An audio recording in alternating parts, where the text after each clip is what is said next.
behar bada asmatzea lurralde hegemonikoak sortzea. Hau da, gune hegemonikoak sortzea. Euskaraz bizitzeko, euskaratik sortzeko, balio diguten gune hegemonikoak sortzea dela pixkat gure etorkizuneko bideetako bat. Jango ere ez da Amerikan eskurritzea, badirudi oso gauza berria berritzaile ez dena inizela, baina hori da egin duguna,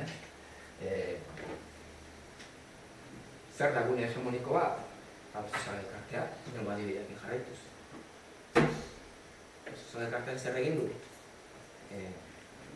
Bertso mundua bildu, antolatu, eta esan, bertso mundua ez du antolatuko ez jaurlaritzak, ez estaduak edo botere publikoak, eta ez bertzotako asegarze batek.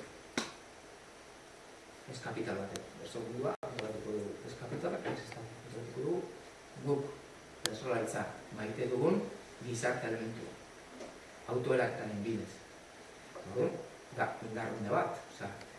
Bere txapelketa, bere programa, bere bertso eskolak, bere bertsolaritzari auspoa emateko 2000 personaren elkarte bat, 100 voluntario, 200 langile, eta bakariz da.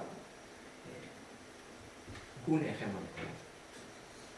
Nire gandik hasita beste bat, nik momentuetan bizi dudan fakultatea, nire dago beste langile bat, gurea da bidez euskaratik bizi den fakultate bat. Eta hortik egiten dugu, irakatsi, ikertu, mundura joan, jakintza garapena eta jakintza transmisioa, eta ikerkuntza euskaratik, beste hizkuntza batekin lotuta, euskaratik.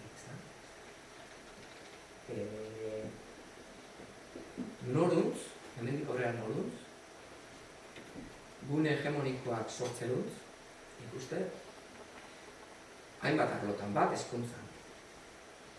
Eta berezik uste zerbait faltaba zaio herri honi dela Euskal Unibertsitatea. Itxura guztien arabera, Euskal Unibertsitate kooperatiboa izan beharko duena.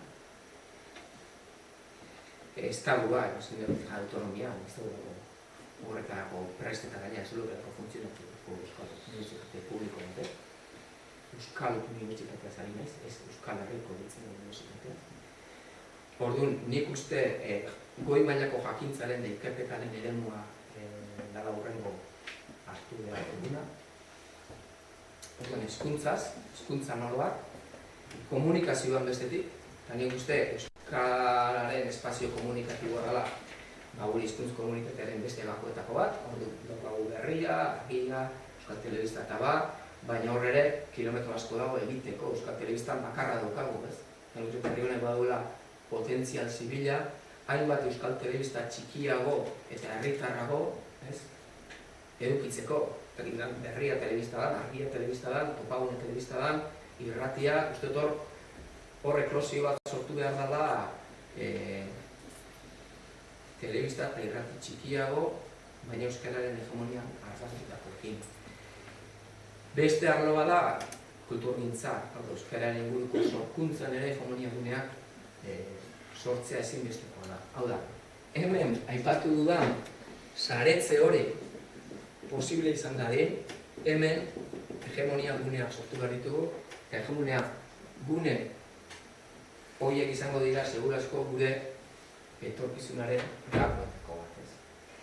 Azpimarratu nahi dut hori, badaolako diskurso bat gure buruetan, eta gure pentsamolde progresistetan, gaur egun emango dietu pentsamolde progresistei, batetik uste dudalako hizkuntzaren gaia ez dutela inoiz ulertu, eta bestetik bestela ere uste dut gizarte pentsatzeko paradigma bezala ere agortzen nahi dira. Uste pentsamendu progresistak 21. mendean bide luzeegia egin dutenik, onintzat erditik aurrera. Orduan,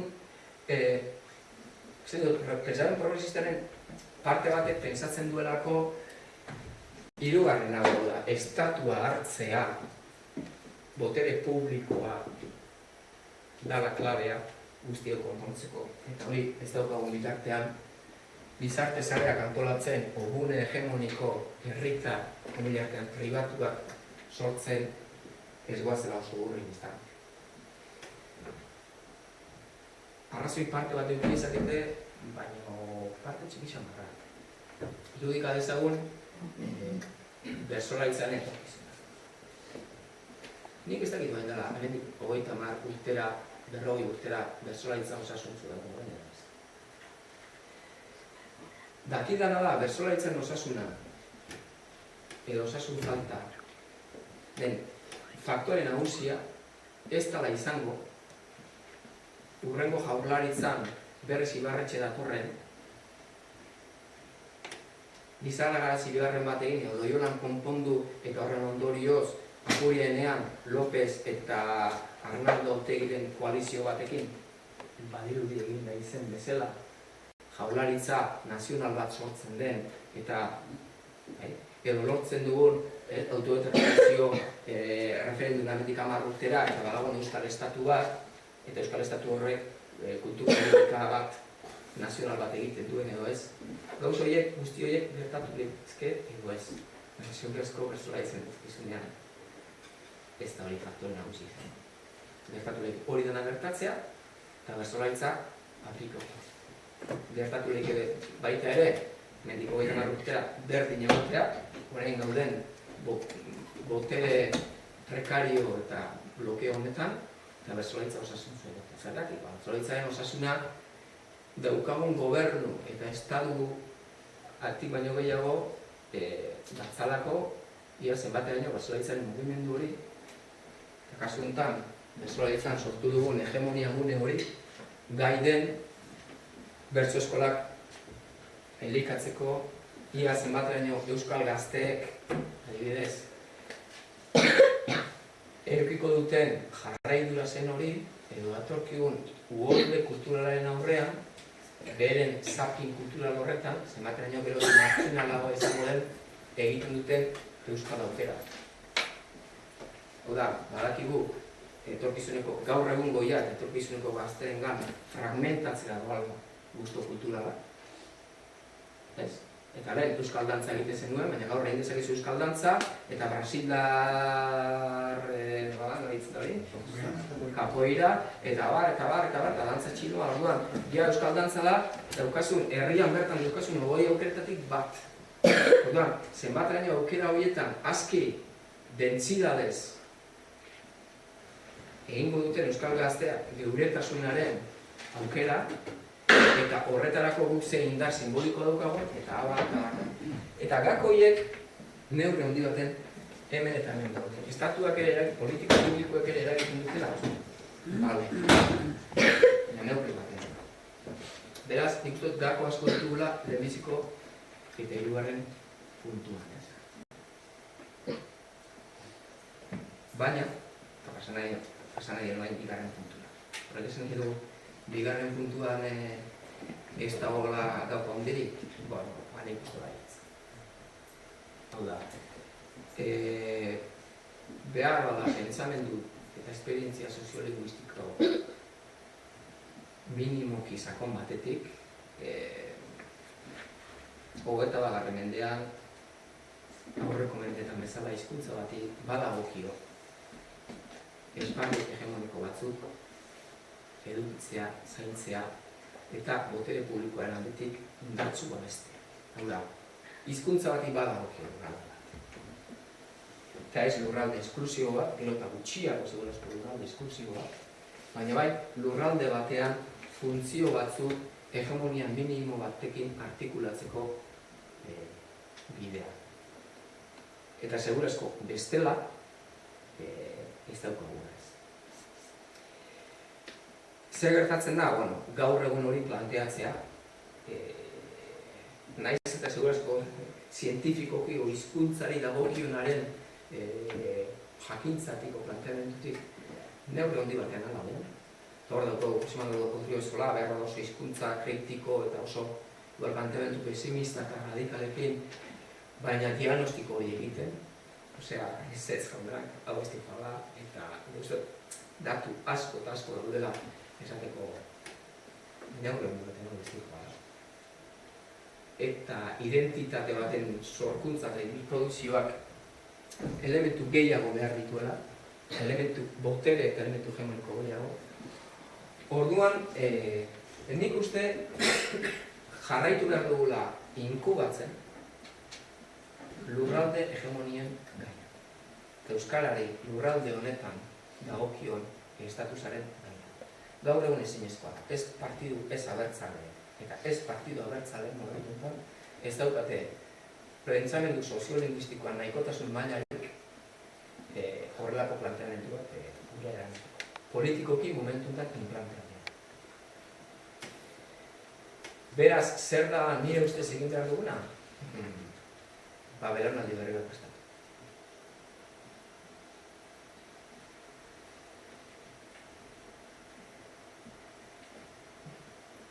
Hau izate igual potolo xamarra da, eta igual baliudi ez gaude ohituta belaunaldi terminotan pentsatzen, eta beti nahi ditu estrategiak oso epera aurrera, plan estrategikoak egiten ohituta daude, plan estrategikoak beti lau urtera dira. Baina iruditze zait, belaunaldi berri bat prestatu behar dugula, hizkuntzari dagokionaren jakintzan, eta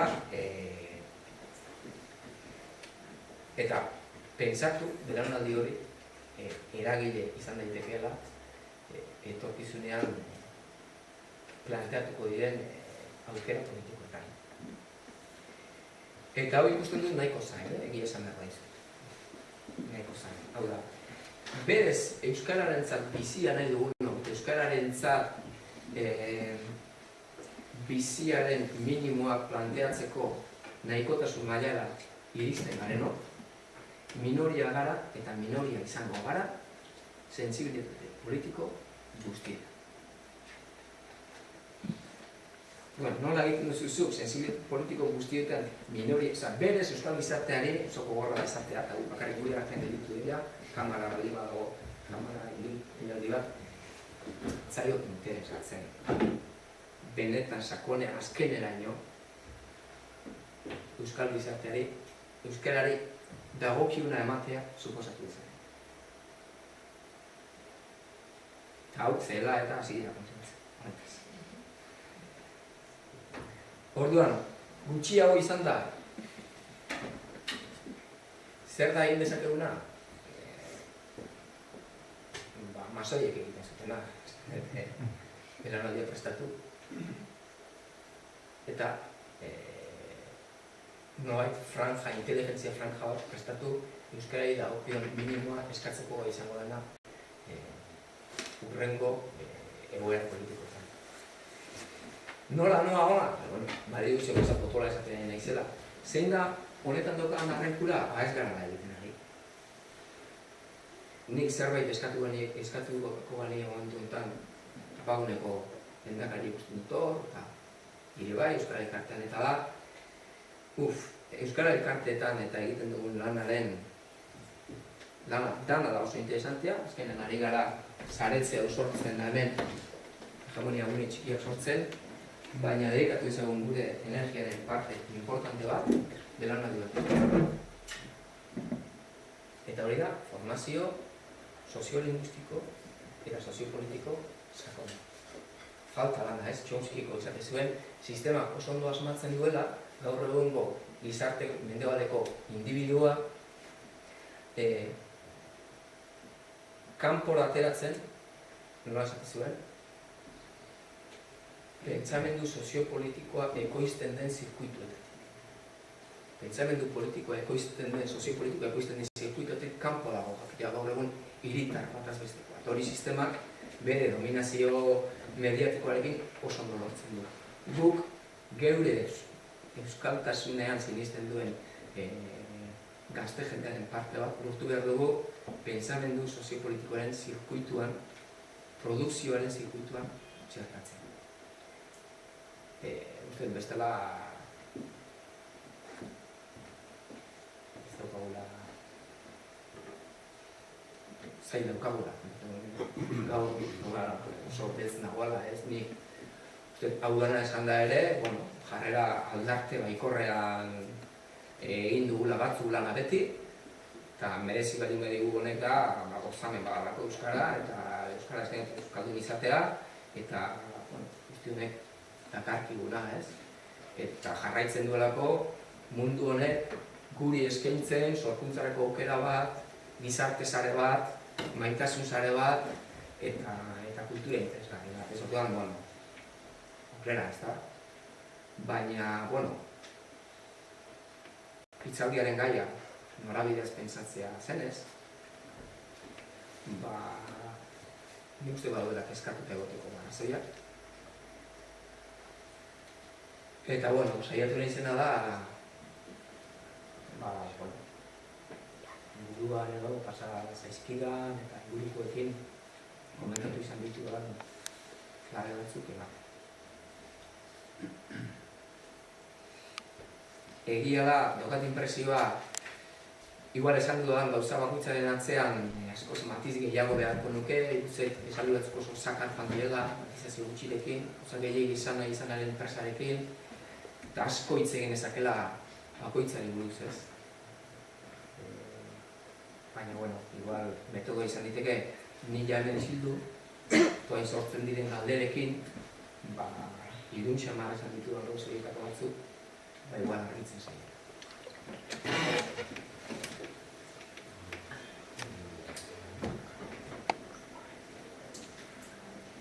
Eta hori Gotzonekin lotzeko, nuri ikusten duzu Gotzonen lana?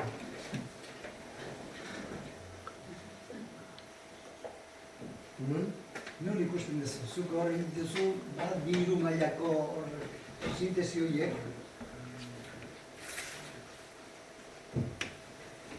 Nik uste danean, ez da, behar da, ez nik Gotzonen lana ez dut ezaustiboke ezagutzen, baina nik uste Gotzon zala persona bat ez bakarrik neurri baten txingurri bat, txingurri langile bat, euskararen, atzotitzan, biltzetik hasi eta korpusean, hizkuntzaren gorputzean lana egin zuena, edo idazten lana egin zuena, baizik baita ere hizkuntzaren formulazioan eta hizkuntzari zegokion minimo eskatzerakoan radikaltasun zentzu honenean, radikala da sustraikoia, radikaltasun euskaltzale nabarmen bat ikusi nion gizona, nintzen beti hola Gotzonen hitzak eta Gotzonen zelak beti hortik estimatu dituen, eta ikusten dut, nolabait ez dakit hiruretan esango dute, ez da? Baina ikusten dut euskal gintzan lanean ibili den guztiak daudela hemen, eta hemen bereziki. Hau bila nolabait zena, igual plan horik politikoena da, ez da? Piskat inkomodo sentitzen naiz, bigarren hori aipatzen, nire azken urtetako joera izan delako lehenaz eta hirugarrenaz hitz egitea bigarrenak zatitu egiten gaitura. Bigarrenaren, guzti honen formulazio politikoaren gaia, hain gaude herri honetan arrakalatuta eta zatituta, nire jarrera beti izan da, hemen eta hemen gauza asko elkartzen gaituzte. Eta hori izan da, Euskara elkarteen edo Bertsozara elkartearen lema, egin dezagun lan hemen eta hemen elkartzen gaituztenarekin, eta hau dezagun hau edo berolako, edo zatiketa politikoan dabiltzan ezan. Eta nik neurri baten uste dut jarraitu nahi dudala mezu hori ematen, amaren sua eta aitaren etxea, ez da? Hau da, aitaren etxea eraikitzearen planoa, eta hori egitura politikoari dagokio, eta beste aldira amaren suari, gure jarraidurari, arnasa ematearen planoa. Eta hor, elkartzen gaitu beste plano baten, hor elkartu gaitezke, Ramon Etxezarreta eta ni, eta beste edozein, ez da? Eta hor elkarrekin gaude. Bale, ados. Eta nik uste hori, mezu hori ematen jarraitu behar dugula, ez da? Horak, Gotzon Garate ere, hor ikusten duen, eta hor elkartzen gaitu, danok, ez? Beste kontua da, nik uste ez dala guztiz rigurosoa ere. Esatea, hau beti ustea, ez? Esatea, momentotan benetan hizkuntzaren etorkizuna pentsatu behar dugu, eta branka, bela eta kainoiak orientatu behar baldin baditugu, gure etorkizunean hau ere datu. Orduan, igual, oain ez da gokigu eta gize alderdi politikoen alde edo kontra egitea, baina bai ikustea etorkizunean prestatu beharko duguna eramandu edo zerbait, hori planteagarria izan da.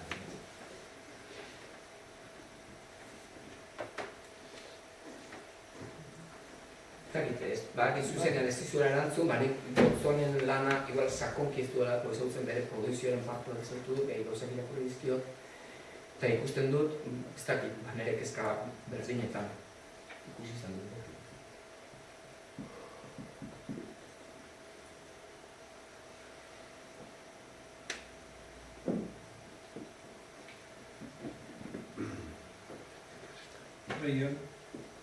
Ikatzen duzu, zera, behin eta behar zekio duzu, sortzaile, izatea dagokigula eta bertsolari movimentu atuen badala, sortzaile bat dagoelako, hegemonia bat dagoelako, sortzaile baten inguruan beti dago hegemonia. Eta nik ikustatu dena da, giro honetan, gauden egoeran, gara txikien egoeran oroan, datorkigun informazio pilo bat eta gaun izarte konsumista baten gaude. Orduan, herri txikiok inogenio gutxiago dagoela eskubidea konsumista izateko. Hain da uholdea, kanpotik datorkiguna, sortzaile izatea dagokigu. Ja, sortzaile izateko nola ezi. Problema hortxe, sortzaile izateko ezi pertsonak sortzaile izatea baina eskuntza bertatik zilako lukela horrek, ez da? Ez dela hain konsumista bihurtzen gara, hain errez da konsumista izatea. Eta konsumismo horretan gukusteko zera inik. Bai. Arriari heldu duzu. Nik uste dut zokala hortako erantzunei galdera zaitxamar da beretzat ez nola ezi sortzaile izatea azkenen jarrera bada ez da. Nik izango nukena da sortzen ez baduzu kopiatu egiten duzu. Edo ez dela fosildu egin izan. Jarriko nahiz kultura. Kultura asko benditu dira bere kultura tradizionalari eutsi nahian, hainbeste eutsi nahian, azkenean kultura tradizionalari hainbeste zahartu zaie, ja, etorkizuneko belaunalditzak ez duela balio, eta orduan, eutsi beharraz, bukatu da kultura hori. Hori da, bildurraren adierazgarri da. Komplejoaren adierazgarri bat, ez? Komplejoaren beste adierazgarri bat da berriz, kopiatzea. Hona da kanpotik datorrena. Hona da bestea. Orduan, beste kanpotik datorren beste horretara, hainbeste iriki, hainbeste izan nahi bestea bezala, kopiatu, kultura kopia bat egin, orduan ja bestea bihurtu zara, zure jarraidura eten duzu. Zein da modua ez bat ez beste egiteko? Ez kopiatu soilik eta ez eutsi edo konservatu soilik. Sortzea. Eta sortzearekin zer egiten duzu? Biak kombinatu, zure jarraidura, zure tradizioa, zure tradizio horretatik zerbait berria sortu, eta zerbait berria sortzeko zer egiten du gaur egungo bertsolari batek? Igor Elortzak. Igor Elortzak kantatzen du Txirritaren Zortziko hondian, baina kantatzen du gaur egun zinean ikusten dituen material eta ideekin. Ari da, kombinaketa berri bat egiten, ari da sortzen. Tradizionala da? Bai. Tradizio hori baita. Zer da tradizioa? Sorkuntza pilaketa bat. Orduan, Igor Elortza da tradizionala. Tradizio bat jarraitzen, tradizio bat sortzen ari den pertsona. Orduan, tradizioa eta sormena nolabait gauza bera da, gauza bera jarraiduran ulertzeko modu bat. Hori da pixkat, gure kulturak ematen digun aukera. Nik uste gure gazteri transmititu dezaiokeguna da, euskarak bere txikitasunean, eta bere igurtzian, eta bere gertutasun horretan, sorkuntzarako aukera edarrak ematen da. Gero jendea, sorkuntzarako nola ezi, ez dakit, pentsatu ikarkuniko niri handik gertzen zeidan. Bera badan momentu entran ez.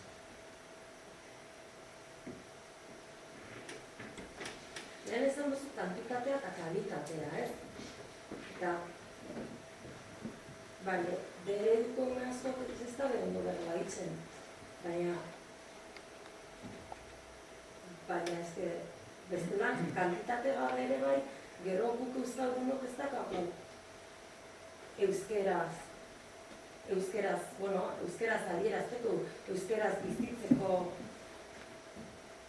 tokirik ez badago kantitate bat. Eta pixkatxo bat, ez zaitu iruditzen ere dela kalitatea nagusitu beharko da, baina kantitateak ere bai bere garrantzia dauka. Eta nabil, azken hori izan, nabil dutxuta, uste dutelako, lau urte barru hizkuntzezkakizunak bera egingo dutela kargu publikoetan eta bere eguak gora egingo da, bala, eta girintzen da, pixkatxo bat. Uste dut duala nahiko azkar gertatuko zerbait iruditzen zaitu izango dela. Uste dut hizkuntzezkakizunak kargu publikoetan bera egiteak eta bere ereduak gora egiteak sekulako kaltean behar dikula. Nez eta gaur egun, egon umen modua ereduan oso gaizki berbaitzen da dena. Eta pasilloetan erderaz izan da dena. Bai, nik horretik esan dut, segurezko hori askotan ez duela ondo hitz egin, ez nezela ondo matizatu, nik ez nuen kalitatea eta kantitatea elkarren kontra jartzeko asko. Nintzen dia behar ditugula. Esan dudan bakarra da, behar bada kantitatearen obsesioak bizi izan gaituela, eta logikoa zen, euskaldun doi behartzen Euskal Herria, eta benga. Eta olain ari gara konturatzen, kantitatea importantea da, eta importantea izaten segitzen dut Euskal Herriak beharrezkoa ditugu, hande ereduak ere bai, eta A baino B hobe, hori bai, baina beste variable hori kalitatearena. Zein dira dugu, hizkuntza, kalitateko hizkuntza batek bakarrik bizi berritu ezakela, epe luzera eta masa kritiko aski sendo baten hizkuntza horretan bizi nahi izateko gogoa. Hizkuntza horretarako dago, espresatzeko, sortzeko, eta zure bizitzako onena emateko. Horretarako da hizkuntza. Horren bila joan behar dugula. Ez dut uste batek bestiak entzen. Eta hori izan baino hori, gaizki espresatzen.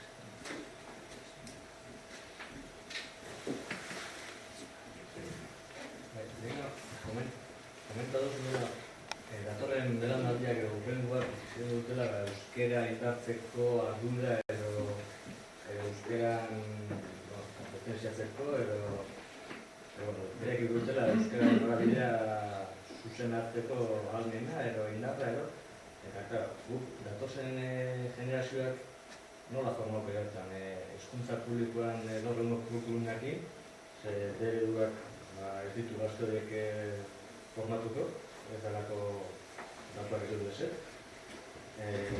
Ero bakoitzak gurasoek bere etxean, ero sortu beharko dira beste eskola mota batzuk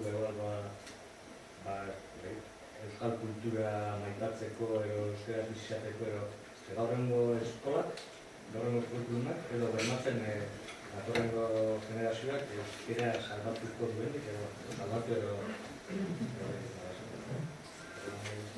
Bai, nik zentzuetan, iruditzen zait, gai hori ez dela inbeste hezkuntza arautuaren lana.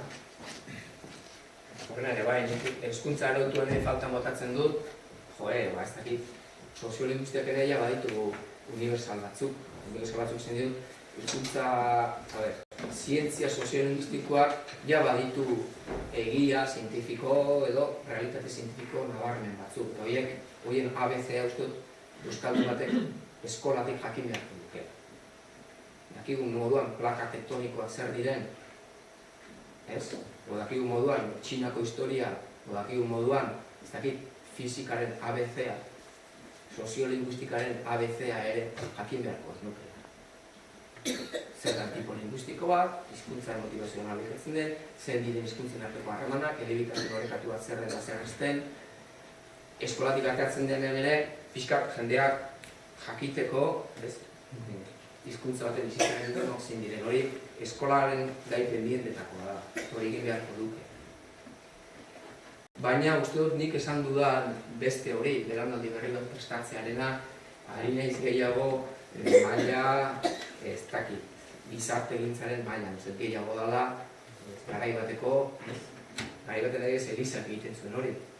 Garai batean, Elizaren joak, herri gaztedi, Elizak, gazteak, eskola arautetik kanpo, ideologikoki, garai hartako progresista ideatan daba, formatzeko zuen erakunde, para erakunde horietatik, sortu ziren, kooperatibak, mugimendu politikoak, mugimendu armatuak, eta guzti horien kaldo de kultiboa izan zen gaztedia kontzientziatzeko espazio hori. Espazio hori galdu da. Espazio hori gaur egun ez da existitzen. Ez dut ustez hezkuntza arautuaren lana da. Arautuak ere baditu lan batzuk, baina beste batzuk.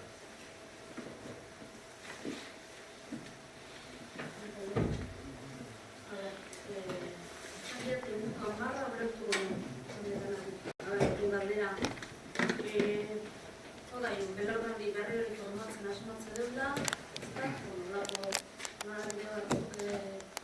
markatzen asmatzen dut da, eta ez dira oso nahiko gutxiak edo izanezkola. Iruditzen belaunaldi horrek euskalgintzan baitan, euskalgintzatik erten beharko lukela, edo beste esparru batzuko gizarte mugimendukin lan beharko lukela. Nik uste nagusiko euskalgintzan. Euskalgintzak bere arrobia bir sortzen armatu dago. Eta uste nagusiki ez behar da. Zertik euskalgintzak ere baita bakarrik? Ez bakarrik, baina euskalgintzak duelako potentzialik handina. Euskalgintzak duelako potentzialik handina, hori ez duelako egingo hezkuntza arautua. Gutxiago eskola publikoa, hori zabala hezkuntza nola ulertzen dugun, pixkat, hau ez dauka denbora esplikatzeko, ez interesantia da. Ez nago eskola publiko zaila, esan ez, zenik gu geografian minoriztako hezkuntza batean bizula ditu, da minoria gaitu. Baina gure betan bazau beste minoria batu. Ziurozko, etorkizuneko belaunalditako ere, beste hainbat gauza planteatzeko prestatuko dutena. Bai, nik uste beste mugimendu sozial batzuk eta... Bidean kide, nik dokumen ikuspegitik esate bateako. Guztiak horrek badagoen aldaketa egiteko egin bezala, ezken patxik ipintzen nahi dela, eta ziurazko din ikusketa bat lehitea elkarrekin. Zer aldaketa bio ditu. Horra aliantzak, oso ikustika? Bai, guztiz. Zaintzek gure baiagan ere, baina egia igual eraldaketa proiektu integral bat mamitzen, mugimendu desberdinak elkartuz, eta ez geha bakarrik euskalgintzak pentsatzen nahi, eta uste gazteen formazio soziopolitiko eta ekintzaile zabalago bat planteatu dut, nahi duten gazteentzat. Eta ez bakarrik euskarari egia, baina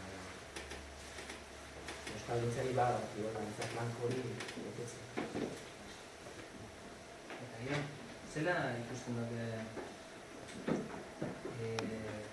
euskalgintzan sortu dira egitura diferentiak, azken guztietan, hori ez ninguruen euskaten da, eta nik daukaten kezka horti dira, euskara elkartiak, euskararen euskaraz, euskara elkartin total, izan ez, eta gero beste enpresa, aurkularitza enpresa batzuk izan duten Eluiak, eta nik sensazioa dut, ikusten dut, azkenian elkarri bai diskursotan eta bai gero lanian behar, astoran tope egiten dela, o bata beste gitarren osako txala, o azken aldizan batez bede bau egenien euskara elkartien izaera bera zelantzan zintzen dago edo, titular batzuk egiten da berola, eta guzti hori pixkat, herri dinamika edo, zinezkenak, eta gero beste euskalgintza profesionalagoa dana, eta bila enpresa egitura daukana, eta enpresa egitura da nenien gehiago irabazi batzun bila diana, eta mezkla kooperatiba izan, Eta nik oso garbi dut bat danontzako lana eta danontzako espazio dut danontzako funtzio dut ez da bezala, behar da herri leku batzutan Euskara elkartiek beraien lan espezifikoa galdu edo lehosotzu egin dutela. Ebago bien konkretutik nik uste. Euskara elkartiek despiste momentu batzutan dauzela eta ez dala ikusten zein den horrengo lana. Baina, danontzako lana, danontzako espazio da. Euskal gintzen azkenean zirkulo pilo daude, edo korpusera lehikatzen dira, hizkuntzaren gorputza normalizatzera, luzei, besti euskaltzain dira, daude hezkuntza lehikatzen dira erakundia euskal gintzen, daude komunikabidera, edabidetara lehikatzen dira euskal gintzen, daude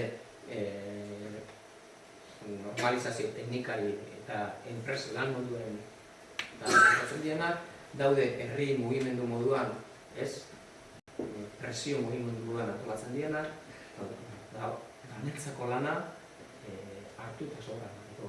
Eta uste dut funtzio banaketa egin daitekela, ikusten duana krisian da batetik ikustea danok nola goazen, eta beste ikustea bakoitzak bere papera zein da. Eta azken aldean uste dut justu, bailara batzutan behintzat Euskara elkarteen funtzio espezifiko hori fiskal osotu egin da. Baina badaudela elementuak berratzeko eta ikusteko zein den urrengo lan nagusitakoa. Eta nik uste gazte elanaldi baten franja baten formazioa dela lehentasunetakoa. Eta itzik esan da, eta hori espalitze dela daude bestein nagusak. Hor, bigarren foko politikoa nola bai deidezakegu horretan. Ni uste oso eskorri izela, gutxienez, ate asko da asko itxi ditu dela. Eta utopiarako bide guztiak hor, nahiko itxitek uste dizkianik. Esatu momentutik lurralde hegemonialik gabeko guneak sortu, guneak indartuta bat. Baina, gero, status quo hau onartu behar badin badegu, eta hemendik abiatu, ze utopiatan ibiliko gara. Alegia, independentziek badakatu bidetik. Planteamentu honetan. Planteamentu honetan. Bai, nik uste baietz. Bai, nik uste hemen, bigarren honetan, independentzia toki handia daukala eta logika osoa. Bai, nik onartzen dutela, bigarren ohiko horretan egotea Euskararen lurralde hegemonia antolatzeko independentzia ezinbestekoa dela esaten duen sensibilitate politiko bat, eta beste sensibilitate politiko bat esaten duena, honekin eta honekin bizi gaitezkela, eta Espainian barruan hau posible dela esaten duten. Elkarrekin lan egin behar dugula.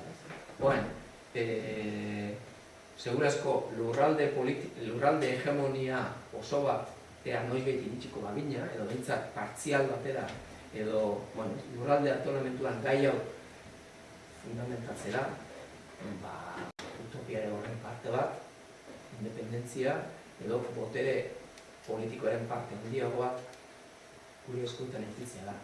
Esaten duena da, hori lortuko bagenu ere, irrati publiko nagusia Radio Euskadi izango ditzaketela, eta baskoak, egongo dira simbolikoki, Euskal Herri independente honen erdian. Irlanda ere independente dala. Zanen dizut. Independentziak ez duela ezer ziurtatzen, zergatik. Euskaldun gehienen interes linguistiko objektiboak delako baskoak izatea modu komodo batean. Beren interes linguistiko objektibo hori da. Eta gu minorian gaude. Independentzia posible baten ere. Orduan, ez naiz eskor, naiz realista. Orduan, realismo horretatik izatea. Eta zein dira orduan gure estrategia politika.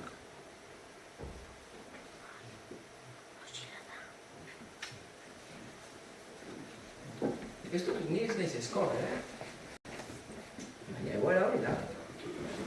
Eta bestea, nik uste kalte egin digula, transizio osteko ameskeria horre. Benetan, uste genuenaren, amesten genuenaren, eta benetako realitatea zenaren arteko ondilegiak inoen gehala azken amarkoetan. Eta uste, ja gure belaunaldia ezin da hori gehiago arrastra. Benetan, euskarari bizia emateko moduko estrategia politikoa balde dugu, oso inteligentek izan beharko dugu. Partidu guztietan infiltratuta egon beharko dugu, minoria izan da, eta izan beharko dugu bestio baino, landuagoak, argiagoak, langileagoak eta antolatuagoak. Bestela jaioko. Eta besteak esaten dutenean, ez naiz ari espainoletaz, ari naiz euskal herritar gehiengoz.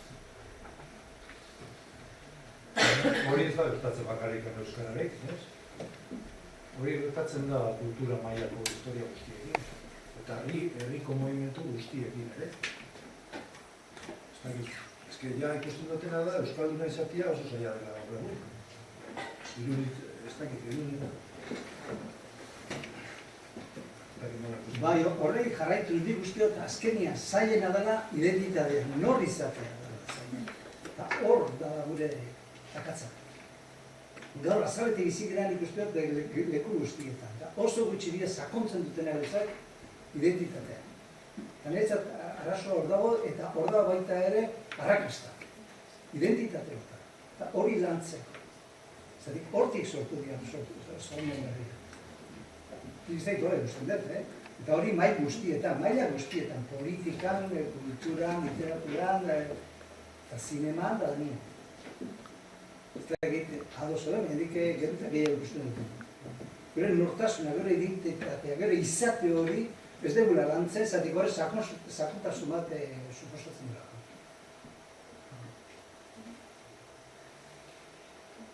Bueno, bai, eta ez, nik usteko hemen gauden gehienok segurazko lantzen dugu. Eta oso euskaldun duina gehala, eta hori pixkat autoestimarako ezatea. Euskaldun duina gehala, euskaldun kalitatezkoa gehala, euskaraz sortzen dugula, bizi gehala, eta munduan gutxik egiten duten besteko alegin egiten dugula gure izatearen alde eta harrotasunez. Beraz, uste ez daukagula gure buruari egurra eman beharrik. Ez da duzala da esatea, hori horrela eginda ere.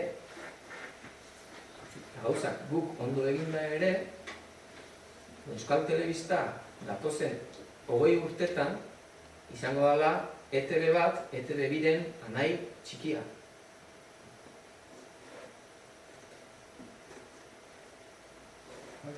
Zein den estrategia? ETB lau dato. Nahi dago esatia, que movimentu asko daude gure aurrian.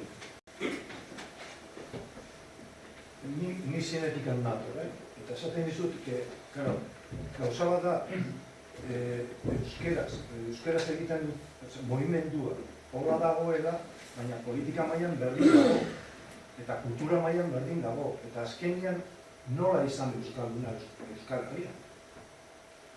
Hori da pixka bat nire galdera. Egiten baduzu gauza bat, pentsatu behar duzu, nola egin behar duzu. Nahi baduzu pentsa. Ulertzen diazun zer nahi duten. Nahi dut, alde positiboa lehen ez erantzun dizut, ez egizu basara, baina ni bat ez euskaldun Euskal Herrian. Eta hemen gauden gehienok bai, eta segurazko zure bai, orduan, espazioa badukagu euskaldun Euskal Herrian izateko. Beste gauza da, euskarak etorkizunean behar dituen espazio horiek eskuratzeko eta aski masa kritiko minimo bat izateko zein diren estrategiak eta bidean. Eta hortan, nik utzi zait, ez goazela bereziki honetan. Más bien, hau ez doa lan. Hau ez doa lan. Edo, desafio handia ditugula horrean. Handia zorin ze ikuspegitatik, ez da? Baina, desafio handia ditugula horrean. Handia, interesgarriak. Bueno, guri esku dago neurri baten, ez da? Euskaraz izateko, euskaldun izateko margena badukagu. Oain, gure seme alabentzat eta hurrengoentzat euskara aski masa kritiko sortzeko eta euskararen etorkizunaren ikuspegi estrategiko bat edukitzeko horretan uste desente hau gaudela.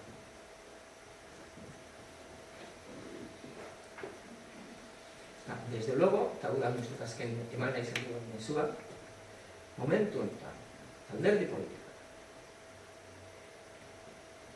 eta euskal intelektual deitzen dugun franja horretan esaten direnekin, esaten diren gauzekin, ideiekin, ez gozen ari inora, hori fosildutu dagoela. Ez direla ari gertatzen ari diagnostiko bat egiten. Beste da beste, diagnostiko hori egiteko tresnak ez dituztelako landu. Ez direlako jakitunak hizkuntzen dinamiketan behar beste jakitunak bataz beste. Nik uste dut Euskal Herriak pauso handi bat emango leukela ahaleginduko bagina dago euskeraz egiten, bai erdaldunari eta bai frantsesan.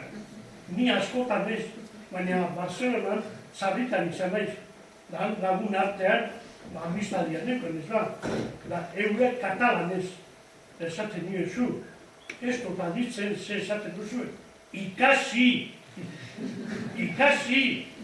Eta nik uste hor dauela faldo handi bat. Segiduan lotzatzen gera euskeraz egiten, o aregaitik edo bestiegaitik, beti motz geratzen gera. Hor deukagu faldo handi bat. Niretzako, Ni ez nahi zen. Mobila itzali berromena eta gani.